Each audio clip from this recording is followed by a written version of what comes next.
अॼु असां चौथों पाठ सिंधी 12हें दर्जे जो शुरू करे रहिया आहियूं, जंहिंजो नालो आहे सार। हिन पाठ जी लेखिका आहे कला प्रकाश, जंहिंजो जनम थियो आहे 2/1/1934 में। त पहिरीं लेखिका जे बारे में जेको थोरे में ॼाण ॾिनी वञे थी, उन ते ध्यानु ॾियो। श्रीमती कला मोती प्रकाश जो जनम सिंध जे कराची ज़िले में थियो। उहा तरक़ी पसंद धारा जी लेखिकाउनि में अहम जाइ वालारे थी। उहा हिकु सुठी नाविल नवीस ऐं कहाणीकार आहे, यानी कि हिन काफ़ी नाविल बि लिखिया आहिनि ऐं कहाणियूं बि लिखियूं आहिनि। संदसि कहाणियुनि ऐं नाविलनि में घरू जीवन जी तस्वीर, घर में स्त्रियूं कीअं हलनि थियूं रहनि थियूं, या उन्हनि घरनि में कुझु प्रॉब्लम्स आहिनि या कहाणियूं जिन जे ॾांहुं ख़ासि ध्यानु छिकायो आहे, अहिड़ियूं लिखियूं आहिनि। सामाजिक उणायुनि जी ओगड़ ऐं नारी जे अहसासनि ऐं उमंगनि जो दर्शन मिले थो।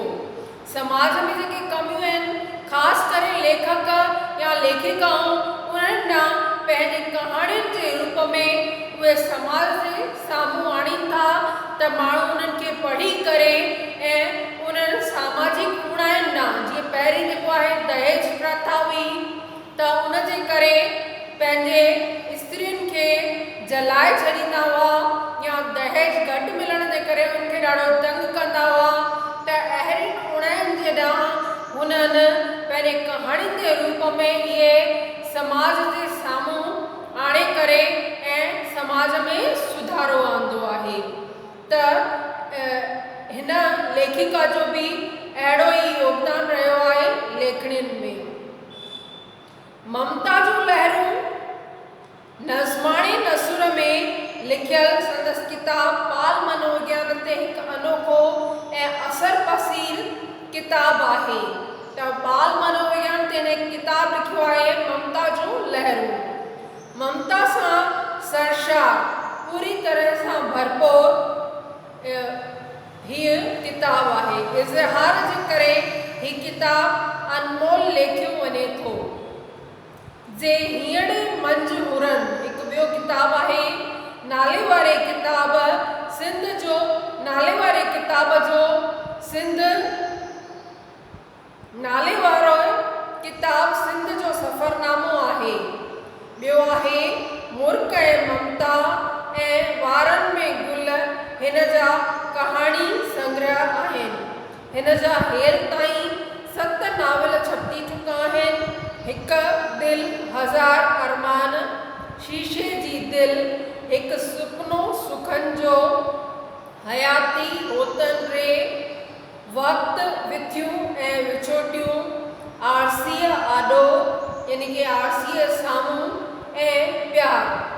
आरसीअ नाविल लाइ मरकज़ी साहित्य अकादमी तरफ़ां ईस्वी सन 1994 में खेसि इनाम सां नवाज़ियो वियो हो।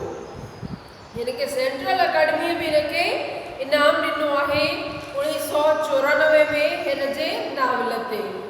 हाणे जेका हीअ कहाणी आहे, उन जो असां थोरे में सारांश जे रूप में असां सम्झी वठूं। त हिन कहाणीअ में जेका लेखिका आहे, उहा धीअ जे यादगिरियुनि जो सिलसिलो बयानु कयो आहे। सियारे जी मुंद शुरू थी हुई। रामचंद पंहिंजी धीअ गीता खे ॾाढो यादि करे रहियो हो, जंहिंजी शादी दिल्लीअ में थियल हुई। दिल्लीअ में सियारो मुंबईअ खां वधीक थधो हूंदो आहे। हिन जी धीअ जी शादी थियल आहे दिल्लीअ में, त पंहिंजी धीअ जे बारे में वीचार करे रहियो आहे कि उहा एॾी थधि में कीअं रही सघंदी। धीअ गीता पंहिंजे पप्पा रामचंद जो सियारे में ॾाढो ख़्यालु रखंदी हुई। साॻिए वक़्तु रामचंद बि गीता लाइ ॾाढी चिंता कंदो हो। ॿई हिक ॿिए जे लाइ ध्यानु रखंदा हुआ ऐं चिंता कंदा हुआ। सुबुह जो अख़बार दर वटां गीता खणी ईंदी हुई। नेरनि वक़्तु कुटी खाईंदे बि गीता खे यादि कनि था।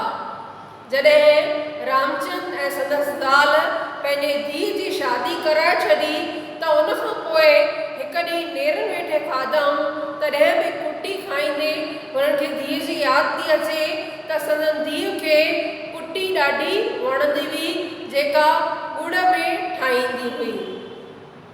छो त गीता कुटी ख़ुशीअ सां खाईंदी हुई। गोरियूं वठण वक़्तु बि गीता खे यादि कनि था। गीता हर रोज़ु मम्मी पप्पा खे वक़्त ते गोरियूं ॾींदी हुई। धीउ खे ॾिसंदे ई रामचंद ख़ुशीअ में भरिजी वेंदो हो, ॼण के ओचितो को खज़ानो हथु आयो हुजे। ही पंहिंजे धीउ खे ॾाढो प्रेम कंदो हो, ॾाढो भाईंदो हो ऐं हिन खे ॾिसी करे ॾाढो ख़ुशि थींदो हो। लेखिका निहायती दिलसोज़ नमूने ॿुधायो आहे। दिलसोज़ यानी कि दिलि खे छुहंदड़ जेको आहे कहाणी इहा असांजे अॻियां रखी अथई।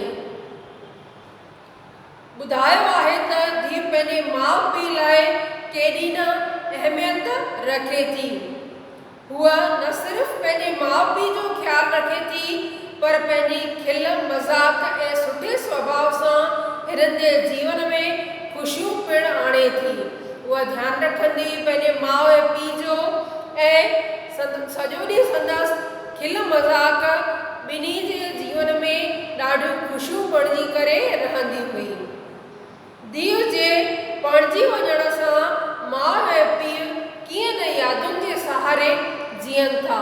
हाणे हू घड़ी घड़ीअ पंहिंजे धीउ खे यादि कनि था। इन जे बारे में सॼो हीअ पाठ आहे।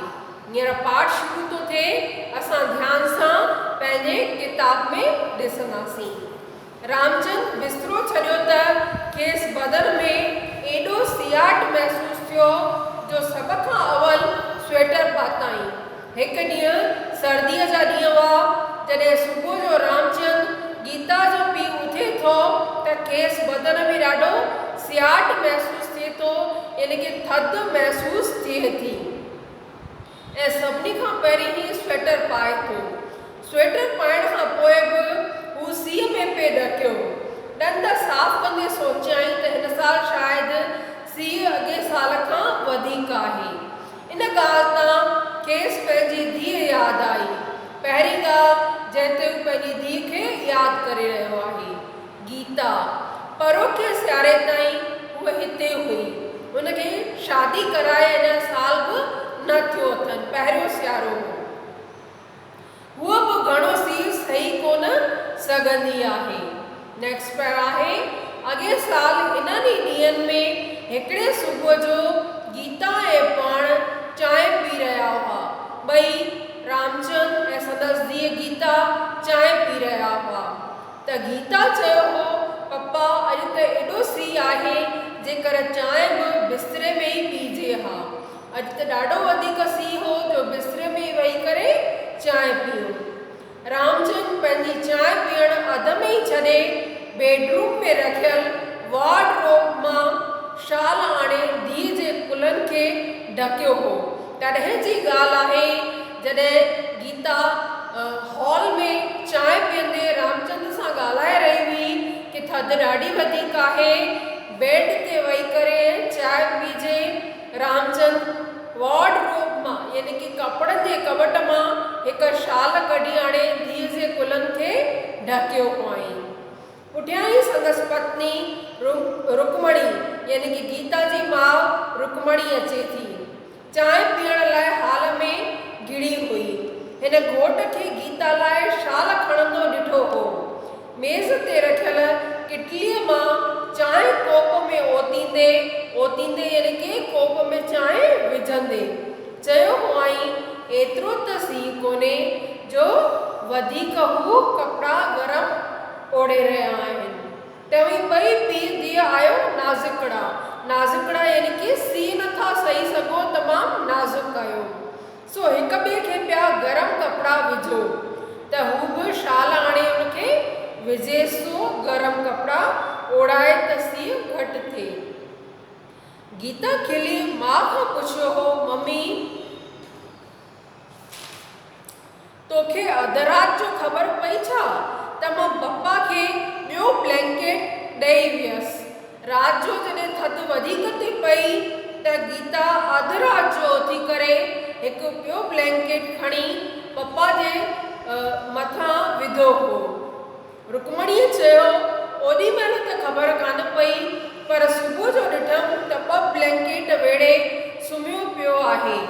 सुबुह जो रुक्मणीअ खे ख़बर पई, तॾहिं सम्झी वियसि त ज़रूरु तूं ई ॾेई वई हूंदीअसि। नेक्स्ट पैरा आहे, सुबुह जा 7 बजा वक़्तु थियो आहे। रामचंद हाल में चांहि पियो पीए। हीअ त सॼी हुनजी यादगिरी हुई, जेका गीता खे यादि करे हू इन्हनि ख़्यालनि में खोइजी वियो हो। हाणे हाणोकी ॻाल्हि कि हू पंहिंजे हाल में वेही करे 7 बजे चांहि पी रहियो आहे। खेसि अॻे साल जूं यादगिरियूं ईअं अची रहियूं आहिनि ॼण साल गुज़रियो ई कोन्हे। वक़्तु गुज़रंदे हुनखे ख़बर ई न पई आहे ऐं हू रुॻो गीता खे ई यादि करे रहियो आहे। साॻियो जनवरीअ जो महीनो आहे, साॻियो घर आहे, साॻी थधि आहे, यानी कि साॻियो ई सियारो आहे। रुॻो गीता कान्हे, संदसि धीअ कोन्हे। 8 महीना अॻु हिन जी शादी थी। हुन जी शादीअ ते 8 महीना थिया आहिनि। हूअ दिल्लीअ में रहंदी आहे। दिल्लीअ में त मुंबईअ खां बि वधीक सीउ पवंदो आहे। इहो ख़्यालु ईंदे ई रामचंद चाहे थो जेकर धीउ खे फ़ोन करियां। जीअं हुनखे ख़्यालु आयो कि दिल्लीअ में थधि हिते खां यानी कि बम्बईअ खां वधीक हूंदी आहे त हुनखे पंहिंजी धीउ जी यादगिरी आई ऐं हुन सोचियो त पंहिंजे धीउ खे फ़ोन करे ऐं खेसि चवां त थधि खां बचण लाइ गरम कपिड़ा चङीअ तरह पाए, उहो पंहिंजो ध्यानु रखे। पर फ़ोन जे ख़्याल ते अमल नथो करे, यानी कि हुन फ़ोन न कयो। टियों ॾींहुं अञा ज़ाल खे चयो आई त असीं ॿारनि सां फ़ोन ते काफ़ी वक़्तु था ॻाल्हायूं। फ़ोन जो बिल घणो थो अचे। हिननि जो पुटु हितेश इंजीनियरिंग पढ़ण लाइ बेंगलोर वियल आहे। हिनखे हिकु पुटु हो ऐं हिकु धीअ। संदसि पुटु हितेश बेंगलोर में इंजीनियरिंग पढ़ी रहियो आहे। त ही फ़ोन तां जॾहिं ॻाल्हाइनि था त बिल ॾाढो वधीक थो अचे। हिकु हफ़्ते हितेश खे फ़ोन कंदा आहिनि त ॿिए हफ़्ते गीता खे। हिन हफ़्ते अञा टियों ॾींहुं हू गीता खे फ़ोन करे चुका आहिनि। गीता खे फ़ोन कए अञा 3 ॾींहं बस थिया आहिनि। नेक्स्ट पैरा आहे, रुक्मणी चांहि पीअण लाइ हॉल में थी अचे। हीअ अञा हॉल में चांहि वेठो पीए त एतिरे में संदसि ज़ाल रुक्मणी बि चांहि पीअण लाइ हॉल में अचे थी। किटलीअ मां चांहि खणंदे चवे थी, अॼु त गीता वारे कबट मथां जेको ब्लैंकेट रखियो आहे सो लाहिजो। हिनखे थधि वधीक महसूस थी ऐं चयाईं, गीता जे कबट जे मथां जेको ब्लैंकेट आहे उहो लाहे करे असांखे कमु आणणो आहे। ॾाढो सीउ आहे। मूं बि इहो ई पिए सोचियो। रामचंद ज़ाल ॾांहुं निहारींदे चयो, दिल्लीअ में त मुंबईअ खां बि वधीक सीउ थींदो आहे। गीता लाइ दिल्लीअ जो पहिरियों सियारो आहे। नेक्स्ट पैरा आहे, इहो त आहे रुक्मणी खिन रुकी, 1 मिंट रुकी। चांहि जा 2 टे ढुक भरण बैदि चयाईं, हिरी वेंदी दिल्लीअ जे सीउ ते। आहिस्ते आहिस्ते हुनखे आदत पइजी वेंदी सियारे सहन करण जी। रामचंद सम्झो त दिल्लीअ जे सीउ जी ॻाल्हि कढी अथमि त रुक्मणी शायदि चवंदी गीता खे फ़ोन था करियूं, पर हिन त ईअं चयो ई कोन। का बि ॻाल्हि न निकिती कि गीता खे फ़ोन करिणो आहे। किटलीअ मां चांहि जो ॿियो कोप खणण महिल वरी ज़ाल खे ॿी ॻाल्हि चवण लाइ सोचे वरिताईं। हू सम्झे बि थो त इहा ॻाल्हि चवणु अजाई आहे, त बि ज़ाल खे चवे थो, हफ़्ते खन लाइ गीता खे घुरायूं। हू पंहिंजे धीउ खे हिते बम्बईअ में या मुंबईअ में घुराइण लाइ सोचे रहियो आहे ऐं हिन पंहिंजे ज़ाल खे इहा ॻाल्हि चई।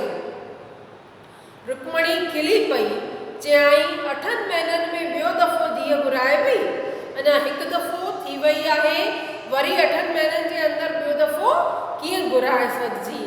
इहा खिल थी पवंदी। रामचंद्र बि साहुरनि में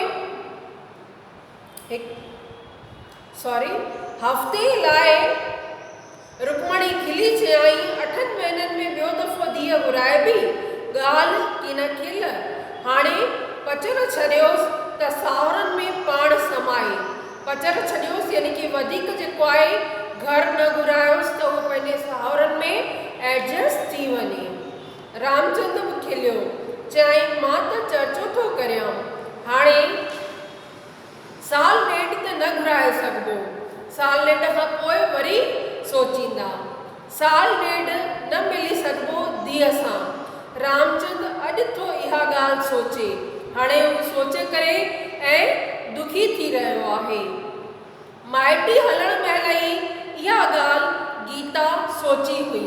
जॾहिं हिन जी माइटी पई हली दिल्लीअ में, त गीता खे सोचणो पियो हो कि दिल्लीअ में जॾहिं हुनजी शादी थी वेंदी त उहो माइटनि खां केॾो न परे थी वेंदी ऐं पोइ महीननि जा महीना या साल बि गुज़री वञे त उहो माइटनि सां न मिली सघंदी।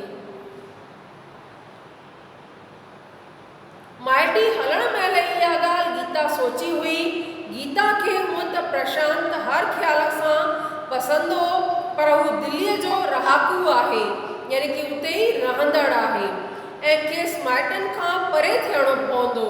इहो सोचे हिन 2-3 ॾींहं हा न कुझु चयो ई की न। आख़िर रामचंद्र धीउ खां पुछियो हो, अॼु प्रशांत वारनि खे हा चवां? पुट, असां हिननि खे 3-4 ॾींहं इंतज़ारु करायो आहे। 3-4 ॾींहं हुननि खे जवाबु ॾियण में लॻी विया त हू कीअं हा चवनि, एॾो परियां जी माइटी आहे। तंहिं ते गीता रोई पई हुई, चयो हुआई तव्हांखे मूंखे दिल्लीअ परणाइण में कुझु नथो थिए, भले मां तव्हांखे महीननि जा महीना सालनि जा साल न ॾिसी सघां। रामचंद्र पंहिंजा ॻोड़ा रोके धीउ खे गले सां लॻाए चयो हो, तुंहिंजा नानाणा किथे आहिनि? जमशेदपुर। पोइ तुंहिंजी माउ मूं वटि ख़ुशि वेठी आहे न? पुछीसि। हू हुनखे सम्झाए रहियो आहे पंहिंजी धीउ खे त जीअं तुंहिंजी माउ हेॾो परे पंहिंजे माइटनि खां हिते आई आहे मुंबईअ में मूंसां गॾु ऐं उहा ख़ुशि वेठी आहे, तहिड़ीअ तरह सां तूं बि दिल्लीअ में शादी करे वेंदीअ त ख़ुशि रहंदीअ। गीता वञी माउ खे चुंबड़ी हुई। दर ते घंटी वॻी। रुक्मणी वञी दर तां अख़बार खणी आई। हिन खे ख़बर आहे त घोटस सुबुह जो अखि खुलण खां वठी अख़बार जो इंतज़ारु कंदो आहे। संदसि घोट सुबुह जो जल्दी उथी वेंदो आहे 5:30 बजे ऐं जेसिताईं अख़बार अचे तेसिताईं उनजे अचण जो इंतज़ारु कंदो आहे। खेसि अख़बार ॾींदड़ चवे थी, धीउ सच चवंदी अथई त उथण जो वक़्तु बदिलाए 5:30 जे बदिरां 7:30 बजे उथ, छो त अख़बार अचे थी 7:30 बजे ऐं तव्हां इंतज़ारु करियो था 5:30 बजे खां उथी करे। इन करे तव्हांखे पंहिंजे उथण जो टाइम ई बदिलाइणु घुरिजे। ईअं तव्हांखे पंहिंजी धीउ गीता सही चवंदी आहे, न त अख़बार लाइ अजायो 2 कलाक इंतज़ारु थो करिणो पवेव। नेक्स्ट पैरा आहे, धीउ कहिड़ियूं प्यारियूं प्यारियूं ॻाल्हियूं चवंदी आहे। रामचंद्र दिलि में पाण सां थो ॻाल्हाए, पंहिंजो पाण सां ई हू ॻाल्हाए रहियो आहे ऐं पंहिंजे धीउ जूं प्यारियूं ॻाल्हियूं यादि करे रहियो आहे। ज़ाल खां अख़बार वरिताईं, पर रोज़ वांगुरु यकदमि मूं अख़बार में विझी न सघियो। हमेशह हू रोज़ अख़बार में ध्यानु ॾेई करे उनखे पढ़ंदो हो। अॼु हू ईअं न करे सघियो, पंहिंजी धीउ खे यादि करे रहियो आहे। हिन जूं अखियूं गीता खे ॾिसी रहियूं आहिनि। उहा मन में ई यादि करे रहियो आहे गीता खे। उहा देर तां अख़बार दर तां अख़बार गीता खणी ईंदी हुई। जॾहिं शादी न थियल हुअसि त पहिरियों गीता ई खेसि दर तां अख़बार अख़बार आणे ॾींदी हुई। पंहिंजे ॿाहुनि में झले चवंदी हुई, तरसो तरसो पप्पा, सोचे वठां तव्हां सां कुझु ॻाल्हाइणो त कोन्हे, हींअर ॻाल्हाए वठां। हिकु भेरो अख़बार तव्हांजे हथनि में आई त पोइ तव्हीं 8:30 ताईं कुझु ॿुधंदा ई कीन, यानी कि कलाक खनि त वेही करे आराम सां तव्हां अख़बार ई पढ़ंदा, भले जीअं कॉलेज हली वञे तव्हां हुन ॾांहुं को बि ध्यानु न ॾींदा। तेसीं मां हली बि वेंदसि कॉलेज। यू आर सच अ डार्लिंग, रामचंद चवणु चाहियो। हू पंहिंजे धीउ खे ॾाढो प्यारो सम्झंदो हो, ॾाढो प्यारु कंदो हो। उन ॾींहुं रुक्मणी नेरनि ते ॻुड़ जी कुटी ठाही।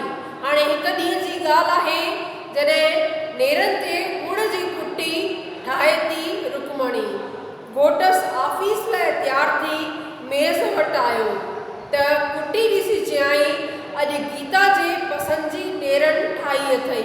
गीता खे ॻुड़ जी कुटी ॾाढी वणंदी हुई त हिनखे यादि अची वई वरी ॿियो भेरो कि गीता खे त कुटी ॾाढी वणंदी हुई। कल्ह हितेश जी फेवरेट नेरनि ठाही हुअमि त अॼु वरी गीता जी। कल्ह हितेश खे जेको वणंदो हो उहो ठाही ऐं अहिड़े तरह सां उहो ॿारनि खे जेको वणंदो हो उहो ई नेरनि ते ठाहींदी हुई। रामचंद खेसि अध में कटींदे चयो, ऐं मुंहिंजी फेवरेट नेरनि कॾहिं ठाहींदीअं? त संदसि ज़ाल चयो, तुंहिंजी फेवरेट नेरनि वरी का टी आहे छा? छो त रामचंद खेसि पहिरीं चई चुको हो कि ॿारनि खे जेका नेरनि पसंदि हुजे उहा ई तूं मुंहिंजे लाइ बि ठाहींदी कजांइ। रामचंद सिर्फ़ु मुर्कियो। ॿार थोरा वॾड़ा थिया त हिन रुक्मणी खे चई छॾियो त उहो ई रधे जेकी ॿारनि खे वणे। हाणे मूंखां न पुछ त नेरनि ते या राति जी रोटीअ ते छा खाईंदुसि। नेक्स्ट पैरा आहे, रामचंद खे कुटी खाईंदे यादि थो अचे, गीता कुटी त ख़ुशीअ सां खाईंदी हुई, बाक़ी खीर पीअण महिल माउ खे सताईंदी हुई। उहा माउ खे ॾाढो तंग कंदी हुई जॾहिं उहा खीर पीअंदी हुई। ख़ासि करे जो घणे सीअ वक़्तु, वधीक सियारे में माउ हुनखे छा मिलाए ॾींदी हुई खीर में। ॾिसो, घणो सीअ वक़्तु माण्हू खेसि खीर में माखी ऐं बेदे जी पीली टिकी मिलाए ॾींदी हुअसि त पीउ खे दाह ॾींदी हुई, शिकायत कंदी हुई, ॾिसो न पप्पा, मम्मी कहिड़ो थी ज़ुल्म करे, ॻुड़ जी कुटीअ जो सवादु किरकिरो थो थी वञे, यानी कि उहो मज़ो ई निकिरी थो वञे, खीर मां बेदे जी बुई थी अचे, यानी कि बांस थी अचे खीर मां बेदे जी। नेक्स्ट पैरा आहे, रामचंद ऑफिस लाइ संभरी तयारु थियो त वाच में वक़्तु ॾिठाई 9:15 थिया आहिनि। हाणे हू तयारी करे ऐं ऑफिस ॾांहुं वञण वारो आहे। उन टाइम 9:15 थिया हुआ। ज़ाल खे चवे थो, चङो रुकी शाम जो 7 साढे 7 बजे अची हाज़ुर थींदसि। नौकरीअ ते वञे थो 9:15 बजे तयारु थी ऐं राति जो हुनखे पहुचंदे 7 साढा 7 थी वेंदा आहिनि। रुक्मणीअ पुछो, गोरियूं वरिते? हाणे उहा पंहिंजे घोट खे गोरियुनि जी यादगिरी ॾियारे रही आहे। हा, रामचंद दर मां निकिरी मुंहुं वराए चयो, ऐं तो हू पंहिंजी ज़ाल खे गोरियुनि जी यादगिरी ॾियारे रहियो आहे। मूं बि वरितियूं आहिनि। हिक ॿिए खे गोरियुनि जी यादगिरी ॾियारण जो दस्तूर गीता जी शादीअ बैदि शुरू थियो आहे। पहिरीं गीता ॿिन्ही जो ध्यानु रखंदी हुई, पंहिंजे माउ ऐं पीउ खे गोरियूं टाइम ते ॾींदी हुई, पर संदसि शादीअ खां पोइ हू ॿई हिक ॿिए खे गोरियुनि जी यादगिरी ॾियारींदा हुआ। गीता हूंदी हुई त पीउ ऐं माउ ॿिन्ही खे वक़्त ते गोरियूं ॾींदी हुई। हाणे नेक्स्ट पैरा आहे, रामचंद बस स्टॉप ते बीही 315 नंबर बस जो इंतज़ारु करे रहियो आहे। हू बस में पहिरीं वाडाला स्टेशन ताईं वेंदो आहे, पोइ उतां वरी रे रोड ट्रेन पकड़ींदो आहे। बस में तोड़े ट्रेन में हू छा सोचींदो आहे तंहिंजी खेसि ख़बर ई कान पवंदी आहे। हू सॼो वक़्तु कुझु बि सोचींदो ऐं पहुची वेंदो आहे पंहिंजी ऑफिस में। पर अॼु खेसि ख़बर आहे त हू धीउ खे यादि पियो करे, छो कि सुबुह खां ई वठी अॼु हुनजे मन में धीउ जी यादगिरी आहे। असुर खां ॼण का माक वसी आहे ऐं हू ॿूटे वांगुरु उन में भिॼी पियो आहे। हिते अखरनि खे तमामु सुहिणे नमूने सां प्रस्तुत कयो वियो आहे। असुर खां यानी कि सुबुह खां ॼण का माक वसी आहे। हिते माक कहिड़ी आहे?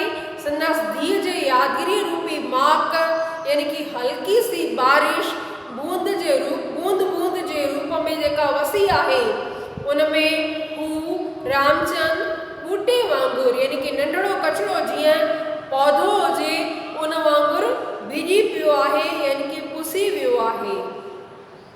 नेक्स्ट पैर आहे गीता BA पास कई।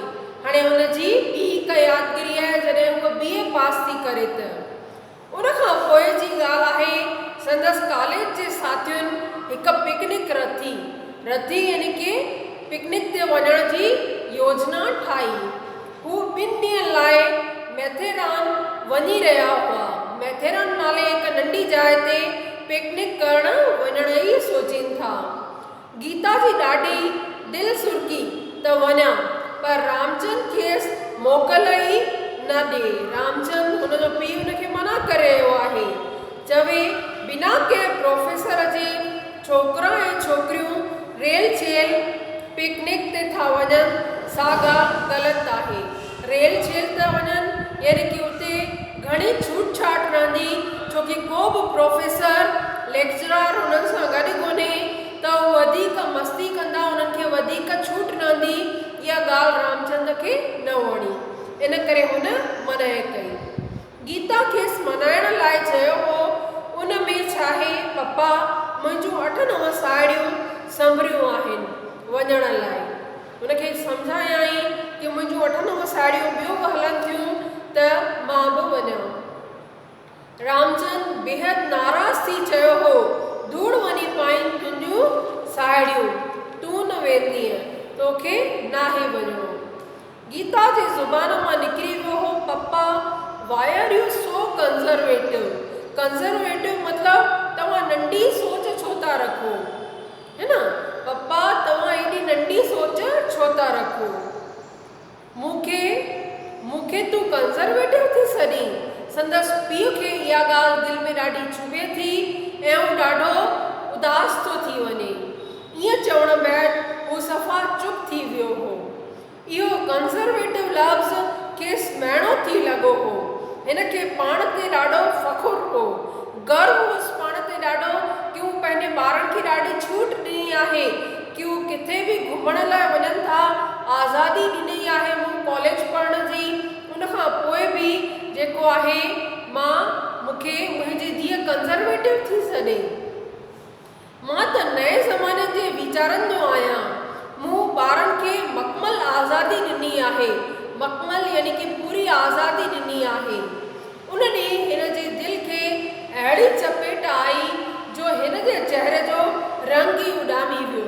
दिलि खे चपेट आई यानी कि दिलि खे ठोकर लॻी त हुन जे चहिरे जो रंग ई उॾामी वियो यानी कि उदास थी वियो।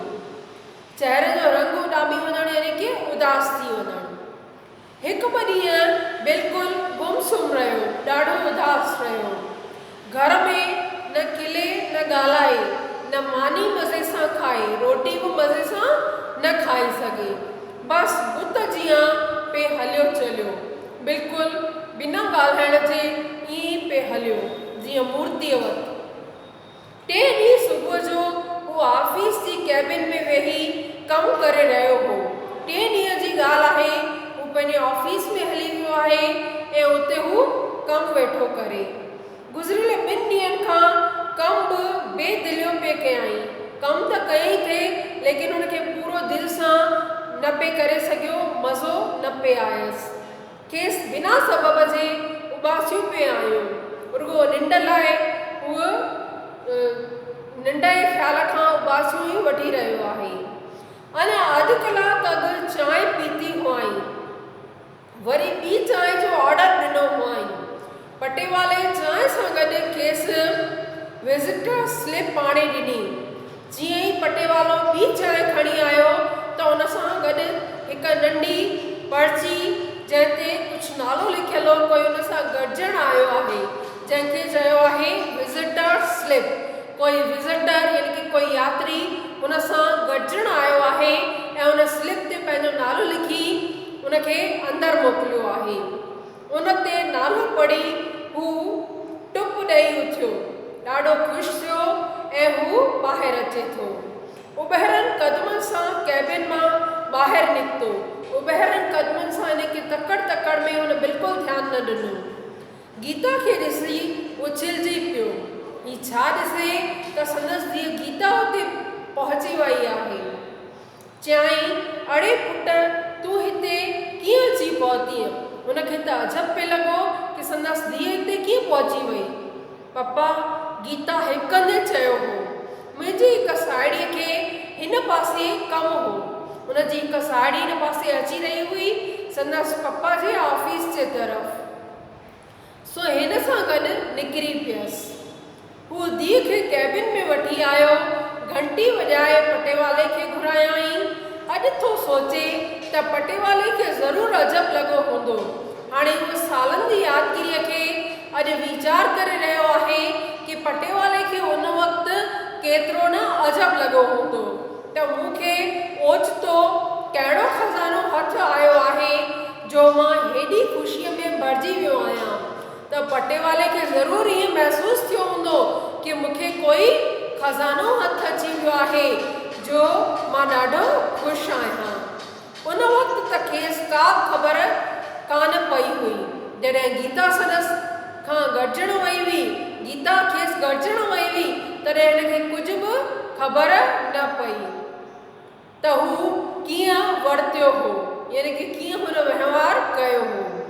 हिन चांहि वापसि करे चीज़ सैंडविच ऐं ॿ काफियूं घुरायूं। चांहि वापसि थो करे ऐं चीज़ सैंडविच घुराई, ॿ, हिकु पंहिंजो ऐं पंहिंजे धीअ जो, ऐं ॿ काफियूं बि घुरायईं।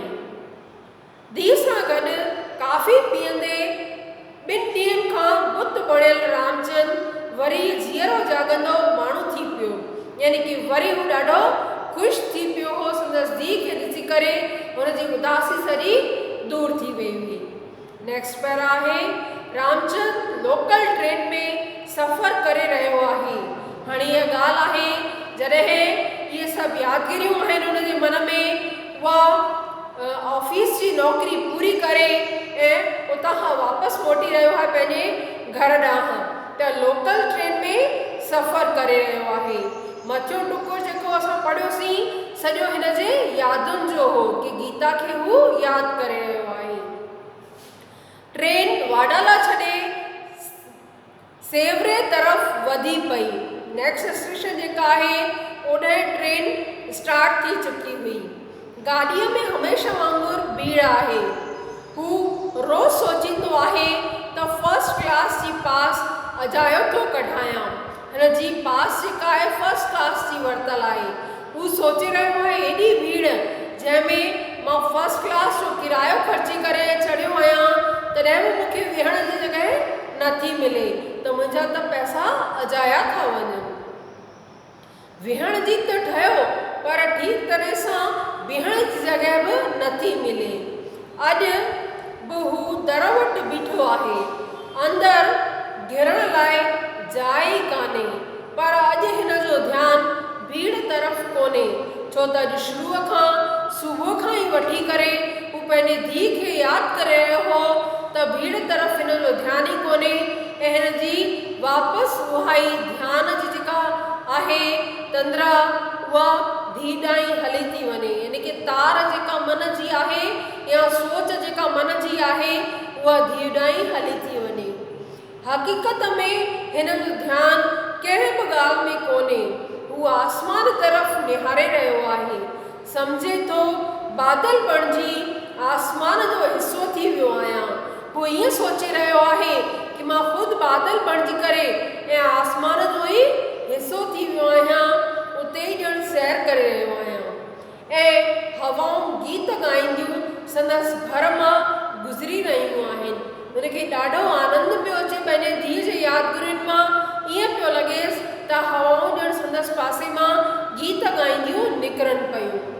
हिन जो जीउ झुंगारे थो थिए, यानी कि हू हल्के सुर में ॻाए थो थिए, काहे को ब्याही विदेश बाबुल मोरे। ए बाबुल आपने मुझे विदेश में क्यों ब्याहा। रेल रोड स्टेशन अची वई। हाणे जिते हिनखे पहुचणो हो रेल रोड स्टेशन, उते गाॾी अची पहुती आहे। रामचंद ट्रेन मां लही स्टेशन खां ॿाहिरि निकिरण लाइ चाढ़ी चढ़णु लॻो। पुल टुपण लाइ हिन चाढ़ियूं चढ़ियूं। हिन जा हथ कोट जे खीसनि में आहिनि। मुंहुं ॻाढ़सिरो थी वियो आहे। थधि जी मौसम आहे त हथ संदसि कोट में ऐं हिन जो मुंहुं बि ॻाढ़सिरो आहे। मुरकंदड़ चपनि सां गुनगुनाए रहियो आहे, हमको देव विदेश अरे ओ बाबुल मोरे। पंहिंजे धीउ खे यादि करे ही सिटूं गुनगुनाए रहियो आहे। नेक्स्ट पर आहे, स्टेशन तां ॿाहिरि निकितो त उस संदसि जिस्म खे छुयो, यानी कि उन वक़्तु उस अची निकिती आहे। हिन खीसनि मां हथ ॿाहिरि कढिया, हिकु निराली चाल सां रस्तो पार कयाई। साम्हूं ई एसटीडी टेलीफोन जे बूथ में गिड़ी वियो ऐं गीता जो फ़ोन नंबर मिलायाई। हू केतिरो बि चाहींदे पंहिंजे धीउ खे फ़ोन करण खां रोके न सघियो पंहिंजो पाण खे, ऐं वञी करे गीता जो फ़ोन नंबर लॻाए थो। हिते ही पाठ पूरो थो थिए। असां पोइ कंदासीं हिन जा लफ़्ज़, ॾुखिया अखरनि जी माना।